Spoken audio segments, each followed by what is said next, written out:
लाल सागर में फिर हलचल बढ़ गई है। यमन के हूती विद्रोहियों ने हमले की नई सीरीज लॉन्च करके इलाके में दहशत फैलाई है। हूतियों का रौद्र तेवर दक्षिण गाजा के शहर राफा में इजरायल की कार्रवाई के जवाब में सामने आया है।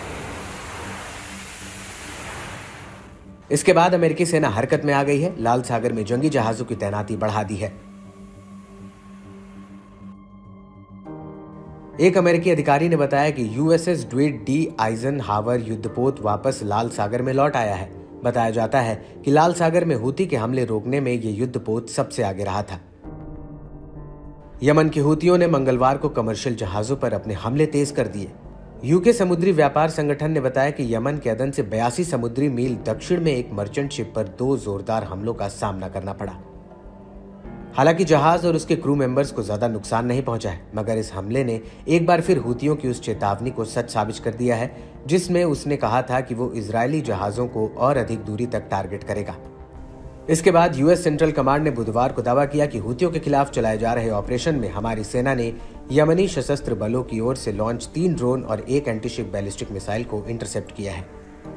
ये बात सेटकॉम के ये कहने के एक दिन बाद आई है कि अमेरिकी सेना ने मंगलवार रात को लाल सागर के ऊपर एक हूती ड्रोन को मार गिराया। वहीं अमेरिकी अधिकारियों ने मिसाइल विध्वंसक स्क्वाड्रन के साथ 14 अक्टूबर से इस इलाके में तैनात अमेरिकी युद्धपोत के कम से कम गर्मियों तक वहीं रहने की उम्मीद जताई है। ऐसा दावा किया जा रहा है कि हूतियों के हमले तब शुरू हुए हैं जब इजरायल ने हमास के सीज फायर के प्रस्ताव को मानने से इनकार करते हुए गाजा में इजरायली आक्रमण तेज किए। इससे मिडिल ईस्ट में तनाव फिर से चरम पर पहुंच गया है। हूतियों ने पिछले हफ्ते ही इजरायल को धमकाते हुए कहा था कि इजरायल की ओर से अगर गाजा के राफा में हमला हुआ तो मिलिशिया ग्रुप शांत रहने वाला नहीं है। मिसाइल और ड्रोन हमला कर इजरायल और उससे जुड़े जहाजों को बड़ा नुकसान पहुंचाने का मादा रखता है।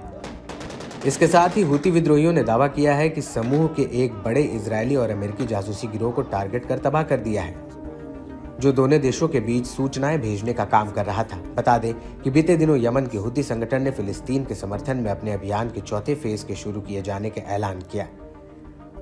इसमें भूमध्यम सागर को शामिल करने के लिए हमलों के दायरे का विस्तार शामिल है। गौरतलब है कि यमन का मिलिशिया ग्रुप बीते साल नवंबर 2023 से लाल सागर और अरब सागर में काफी सक्रिय है। इजरायल, अमेरिका और ब्रिटेन से जुड़े कमर्शियल जहाजों और युद्धपोतों को निशाना बना रहा है। हूती विद्रोहियों ने भी कसम खा रखी है कि जब तक इजरायल गाजा में अपना अभियान बंद कर नहीं देता तब तक जहाजों को निशाना बनाया जाता रहेगा। ऐसे में यह देखना काफी अहम रहेगा कि अमेरिका इस चुनौती को कैसे पार पाता है या फिर हूतियों के सामने घुटने टेक देता है।